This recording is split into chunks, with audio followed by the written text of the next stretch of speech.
Oggi abbiamo lanciato una raccolta firme a sostegno della proposta di legge che ho presentato e che prevede l'election day tra indipendenza e autonomia, ovvero io ho presentato una proposta di legge che istituisce il referendum per l'indipendenza da votare insieme all'autonomia.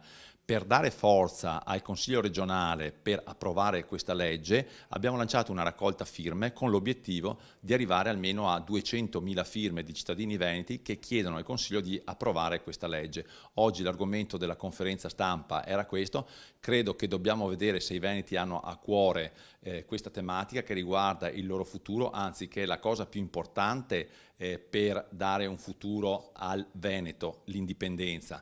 Noi speriamo di spiegarlo nei gazebo in tutte le occasioni che avremo a disposizione per farlo. Siamo assolutamente convinti che da un lato abbiamo il sacrosanto diritto di votare per indipendenza perché i cittadini, in quanto cittadini, hanno il potere costituente, lo possono esercitare quando vogliono.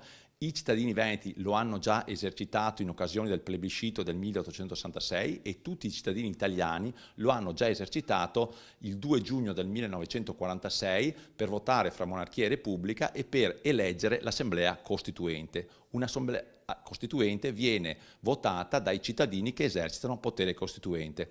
Se ci sono questi precedenti vuol dire che noi possiamo e abbiamo il diritto di votare in merito alla forma di governo che ci dovrà governare da qui in futuro. Secondo, i cittadini devono capire che tutto il resto è un po' una presa in giro. In Italia non si riesce a fare nessun tipo di riforma da 50 anni a questa parte, si chiacchiera, si blatera, si parla, si discute, poi resta tutto come prima e le cose peggiorano sempre di più. Con l'indipendenza si avrebbe la possibilità di istituire un governo indipendente, autonomo, che esercita la sovranità per se stesso e i veneti hanno dimostrato in 100.000 occasioni di essere in grado di gestirsi e di arrangiarsi.